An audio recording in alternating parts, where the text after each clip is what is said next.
Assalamualaikum warahmatullahi wabarakatuh.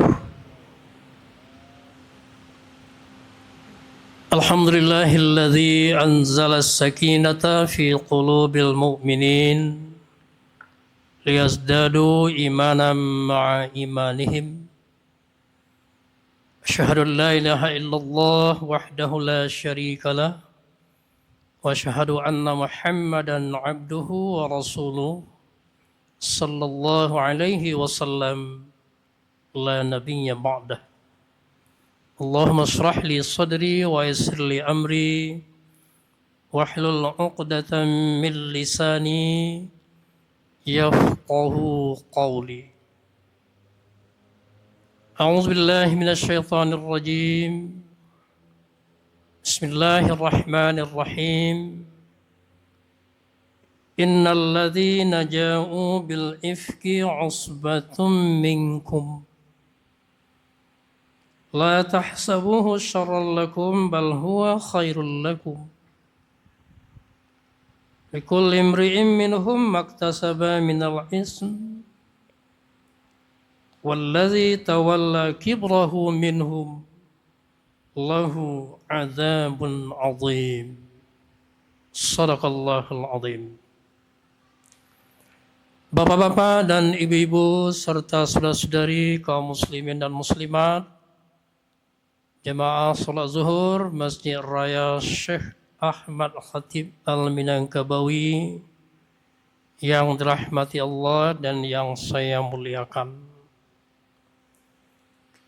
Marilah terlebih dahulu kita bersyukur kepada Allah Subhanahu wa taala karena berkat limpahan rahmat, nikmat dan hidayahnya kita masih dapat hidup dalam keadaan beriman dan dalam keadaan sehat walafiat, sehingga kita masih dapat melaksanakan tugas-tugas kewajiban kita baik sebagai hamba maupun sebagai khalifahnya di bumi.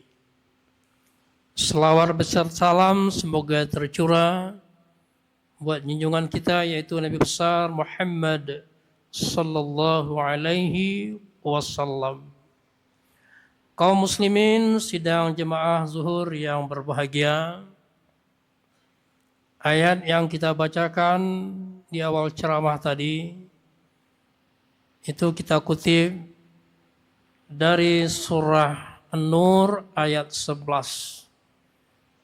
Ayat ini berisi sebuah peristiwa penting yang dapat kita jadikan iktibar dalam kehidupan kita, terutama hidup bermasyarakat.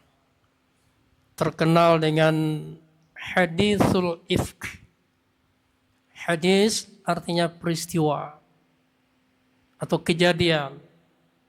Berita. Hadis artinya berita.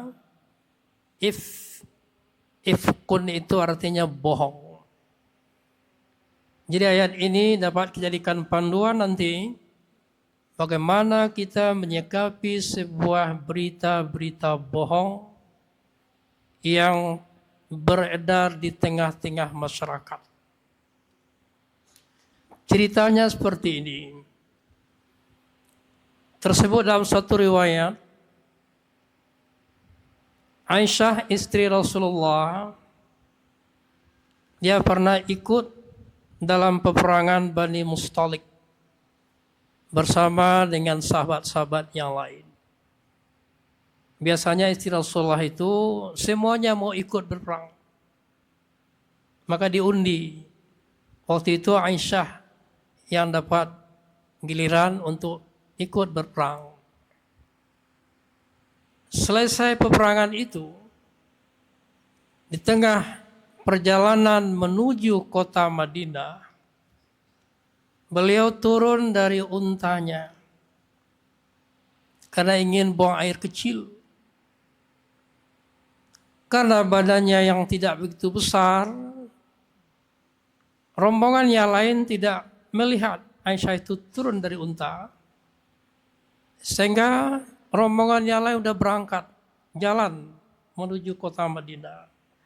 Tinggallah Siti Aisyah di tempat yang sepi, di tempat yang ada semak-semak belukar.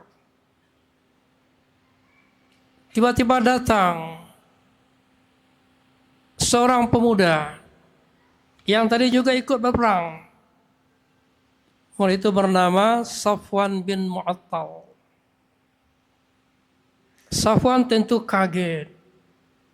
Mengapa istri Rasulullah, Bunda Aisyah, berada di tempat yang sepi seperti ini, sendirian? Apa gerangan yang terjadi pada istri Rasulullah? Tanpa pikir panjang, dia dudukkan untanya, dia persilakan Bunda Aisyah naik ke atas keduh untanya, lalu dia pandu unta itu berjalan sampai di Madinah. Safwan yang memandu, Aisyah di atas. Tiba di pintu gerbang kota Madinah, banyak orang sedang berdiri di pinggir jalan. Apa tanggapan orang waktu itu? Macam-macam tanggapan. Aisyah istri Rasulullah berduaan berjalan dengan seorang pemuda. Maka menyebarlah berita dengan cepat. Tentu ada tambahan-tambahannya. Kalau cerawak gini, udah berselingkuh pula dengan seorang anak muda. Sampailah berita itu menyebar begitu cepat. Viral kata orang sekarang. Sampai berita itu ke telinga Rasulullah. Entah siapa pula yang main WA waktu itu. Nah, Rasulullah juga waktu itu merasa terusik pikirannya. Dalam riwayat, sampai sebulan lamanya rumah tangga Rasulullah dengan Aisyah memanas. Tapi beliau sebagai Rasul tentu tetap dapat mengendalikan diri. Sampai pula berita itu kepada Abu Bakar. Siapa Abu Bakar? Ayahanda dari Siti Aisyah. Abu Bakar pun terusik pikirannya waktu itu. Dia merasa sangat kecewa kalau berita itu memang benar.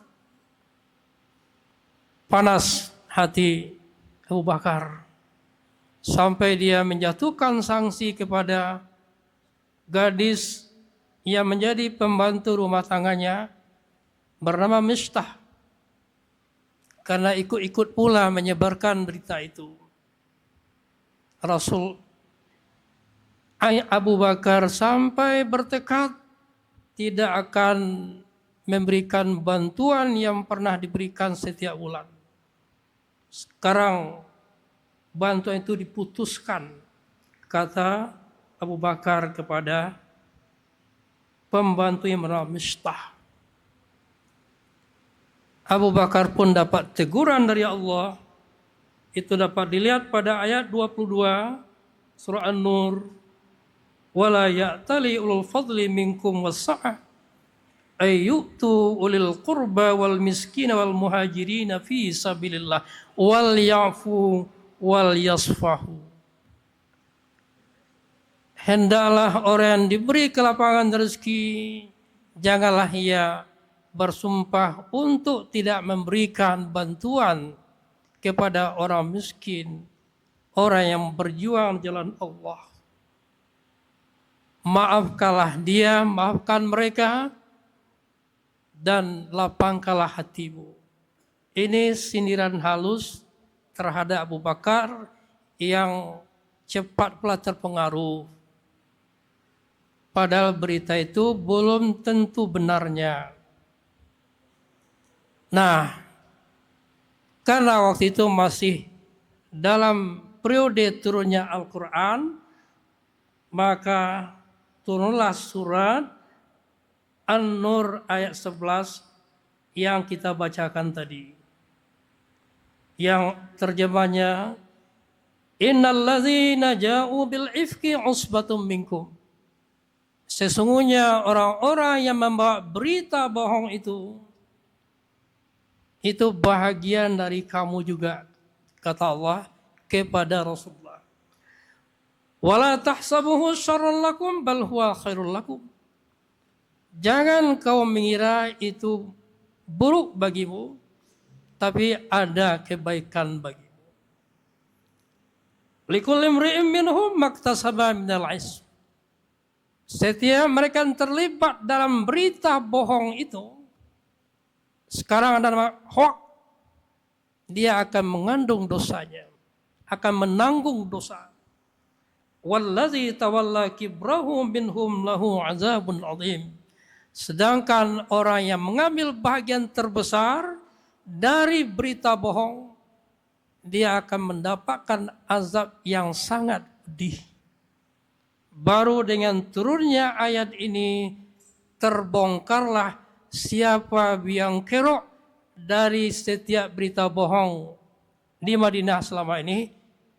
Terbukti di situ Abdullah bin Ubay. Siapa Abdullah bin Ubay?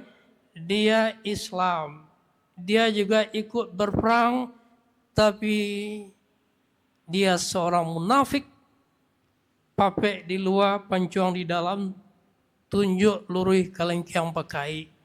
Mereka sering masuk ke majlis-majlis pengajian Rasulullah, tapi mencari-cari kelemahan Islam itu. Itulah munafik.